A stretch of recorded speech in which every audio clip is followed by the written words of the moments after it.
2009, eu tive mais uma pneumonia e estava internada mais uma vez, dentre, sei lá, centenas que eu já tive na vida. E eu estava no hospital aqui em Curitiba e eu tive um sonho de madrugada. E nesse sonho eu estava assim, tipo nesse lugar. Embaixo de uma árvore, num campo bem verde, bem bonito. E tinha um monte de gente junto comigo. Todo mundo respirando por aparelho, igual eu tava na época.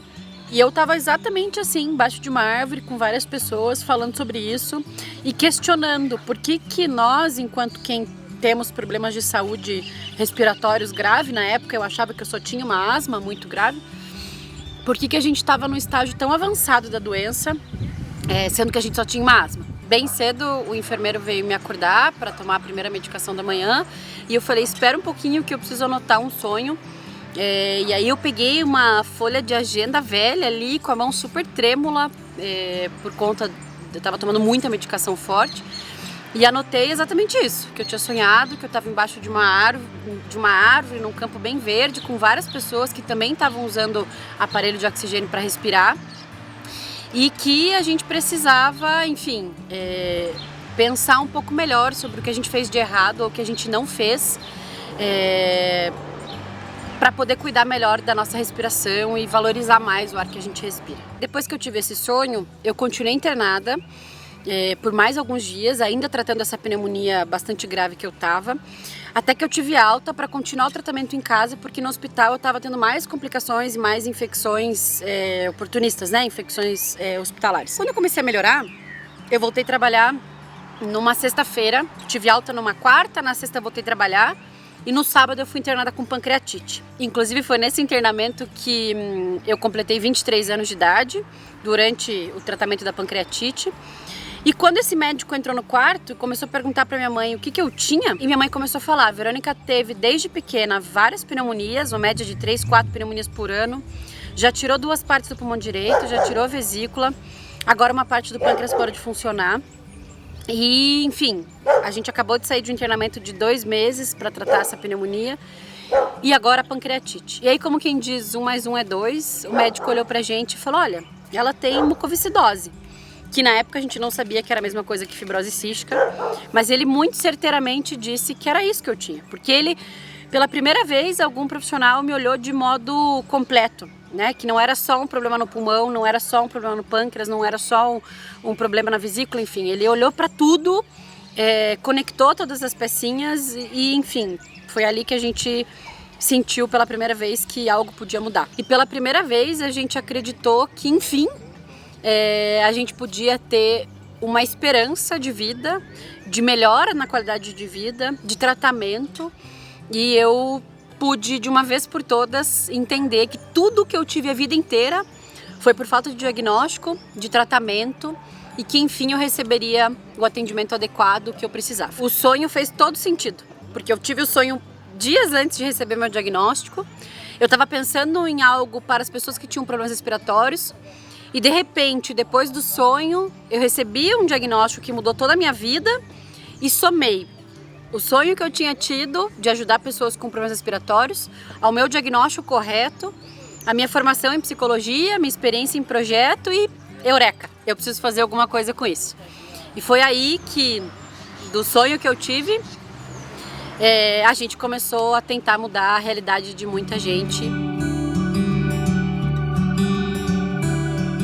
O primeiro contato que eu tive com o Instituto foi através de um e-mail que tem o título de Desespero, porque era assim que eu me sentia naquele momento, desesperada. E quando do outro lado veio alguém e me respondeu, e essa pessoa era a Verônica, que é uma pessoa com fibrose cística e que tem uma visão incrível da vida e do que é a fibrose cística, do que ela representa, eu realmente pude perceber que aquele não era o fim, era só o início. Eu sonho que, assim como eu fui acolhida, que outras famílias possam ser acolhidas em um momento de desespero, que é o momento do diagnóstico, e possam enxergar a fibrose cística para além de ser uma doença e de ser uma limitação na vida, consigam ver tudo o que a vida proporciona e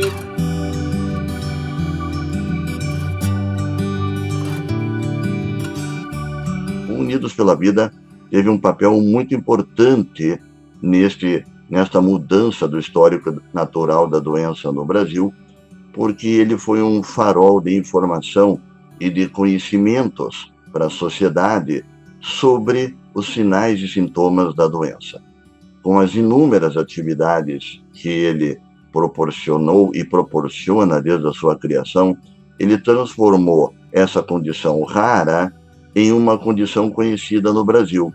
Trabalho com doenças raras há mais de 30 anos e posso dizer que poucas condições raras são de conhecimento da população brasileira, como a fibrose cística é. E muito disso se deve à atuação do Unidos pela Vida. Ao você escutar uma história que é de uma pessoa que vive a mesma realidade que você, e ainda assim de uma forma diferente, com certeza você se inspira a ser melhor e a querer nunca parar com o tratamento. Quanto é lindo esse trabalho que as redes sociais podem proporcionar, como o Instituto Unidos pela Vida que pode proporcionar para todos nós, como se fosse um abraço enorme de mãe, que ali a gente sente um conforto. Isso faz a gente sonhar tão grande, a gente idealizar tão grande e dizer, eu quero estar aqui não para ser mais um, eu quero estar aqui para fazer história do jeitinho especial que eu consegui. É exatamente isso que o Instituto faz. Ele impacta a vida das pessoas de uma forma tão positiva que a gente se sente muito bem tendo essa instituição para nos abrir os olhos para quanto a gente pode ser forte. E eu comecei a me conectar com várias pessoas, vários grupos, vários profissionais de saúde, vários familiares. E a gente começou a perceber que tinha uma necessidade muito grande de se falar sobre a fibrose cística no Brasil, porque dentre as doenças raras é uma das doenças mais comuns, ela pode ser identificada no teste do pezinho. 2 dos principais sintomas dela são causa de mortalidade infantil. A gente tem uma incidência de 1 a cada 10 mil nascidos vivos no Brasil e a gente tem quase 3 milhões de nascidos vivos por ano, então a gente tem que ter muito mais gente sendo diagnosticada com fibrose cística no país. E por isso, e por tantos outros motivos, e por tudo que eu passei, desde então, eu me dedico todos os dias para que a gente consiga mudar a realidade de quem convive com isso no nosso país. O trabalho que o Unidos vem realizando durante todos esses anos me faz sonhar junto com eles, junto com todos nós, vocês, todos os pacientes, familiares, todos os profissionais de saúde, sonhar num futuro melhor para as pessoas com fibrose cística aqui no nosso país. Sonhar que todos eles vão ter acesso ao tratamento, acesso precoce ao centro de referência, diagnóstico em tempo oportuno e que nós possamos prevenir as complicações dessa doença e possamos dar mais e mais qualidade de vida e vida longa a essas pessoas com fibrose cística. Eu sonho que o Instituto Unidos pela Vida possa contar com mais pessoas engajadas por essa causa e que também venham mais congressos, mais simpósios que possam colocar na mesa juntos profissionais de saúde, familiares, pacientes, todos juntos por essa causa. Quando eu descobri o diagnóstico do meu filho, eu e minha esposa nos sentimos trancadas num quarto escuro e sombrio. E a gente precisava, sabe, que alguém nos ajudasse a encontrar, mas não só encontrar, a abrir uma janela. E o Instituto Unidos pela Vida fez isso por nós. O Instituto abriu a janela do nosso quarto, a janela da nossa vida, e a gente pôde ver um campo de girassóis. A esperança estava ali, vibrante. No momento em que as janelas foram abertas e a gente teve contato com as outras associações, e eu me orgulho de dizer que hoje eu tenho amigos no Brasil inteiro, eu senti que aquelas ilhas, elas foram se conectando, sabe? E hoje a gente é um continente. e juntos a gente hasteia todo dia aquela bandeira roxa, né? Que simboliza a fibrose cística, buscando a visibilidade que a gente merece. Então, a equipe de fibra é a pioneira, né, em trazer esse assunto da atividade física no tratamento da fibrose cística para o Brasil, né? A gente tinha vários exemplos lá fora, mas nada ainda aqui no Brasil estruturado, e como uma equipe, né, de corrida, divulgando a fibrose cística e divulgando a importância dos exercícios físicos, a equipe de fibra, então, foi a primeira, e a gente, então, faz essa promoção, né, dos exercícios físicos como um pilar do tratamento. Isso ganhou reconhecimento, ganhou fôlego primeiro, né, ganhou corpo, a gente está em participação em vários estados, fez, né, organizou vários eventos em várias capitais do país. O grande mérito, assim, é transformar essa ideia, que começou como uma coisa individual, uma coisa mais coletiva, e o Instituto teve esse papel fundamental, assim, transformar essa iniciativa de uma pequena equipe num programa, né, e esse programa é estruturado hoje com várias ações, e que levam essa cultura, né, da atividade física como um pilar do tratamento. E já em 2020 a gente conseguiu organizar uma prova virtual do Setembro Roxo, e essa prova a gente então incrementou mais ainda em 2021 com o desenvolvimento do aplicativo, né, do desafio Volta ao Mundo, que é um desafio que a gente se impôs aí de estar fazendo a circunferência na Terra, que tem 40 mil quilômetros. A ideia, além de ter gente de todo o Brasil, é trazer gente também do mundo todo para participar desse desafio junto com a gente.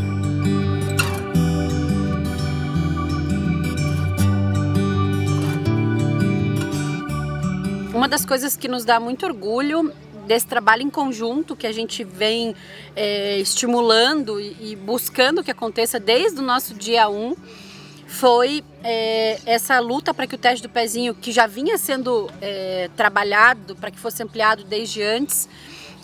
estabeleceu-se em todos os estados, foi habilitado em todos os estados, está acontecendo agora para a fibrose cística pelo SUS no Brasil, ainda com algumas falhas, mas a gente tem também em conjunto trabalhado por isso. Na perspectiva, né, de onde eu venho como profissional do SUS, tanto da academia, da universidade, como do sistema, né, na gestão do Ministério da Saúde, ao conhecer o trabalho da Unidos, me permitiu sonhar, na verdade, mais do que sonhar, mas entender que sonhos se realizam, se concretizam, e de que é possível você ter dentro do SUS uma democracia, que é possível você ter associações que estão batalhando tanto para interesses específicos de algumas doenças, principalmente as doenças raras, que são uma minoria, né, e a maioria termina sendo predominante. Então, esse sonho é possível, você entender que uma minoria ela vai ter vez, que ela tem voz, ela tem vez, e que ela também batalha por questões coletivas, não só de uma característica de um grupo, mas do sistema como um todo, que durante o caminhar da Unidos, ela não tenta chegar primeiro, mas ela abre caminhos. A gente se preocupa muito com o acesso à defesa e à garantia de direitos de quem tem a doença no país, por isso a gente tem um programa de política pública e advocacy que vai lá na luta diária para aprovação de novas medicações, para atualização de protocolo clínico, para que o paciente de fato consiga receber, né, as pessoas com fibrose cística consigam receber aquilo que tem de melhor. Durante esses 10 anos, nós tivemos muitas conquistas e muitos reconhecimentos pelo nosso trabalho, e isso nos deixou muito felizes. Só que isso só foi possível porque muita gente esteve e está ao nosso lado, sonhando com a gente, realizando com a gente. Cada pessoa que se junta a essa causa alimenta a nossa esperança para continuar lutando por ela todos os dias.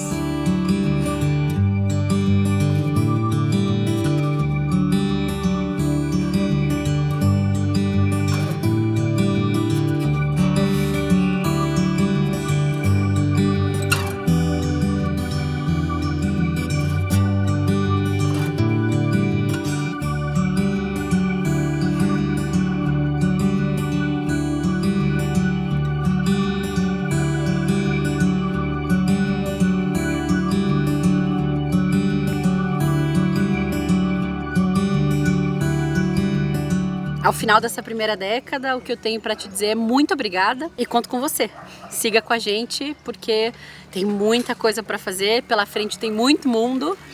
e nunca deixando de lembrar que a fibrose cística é parte do que a gente é, mas nunca o limite do que a gente pode ser.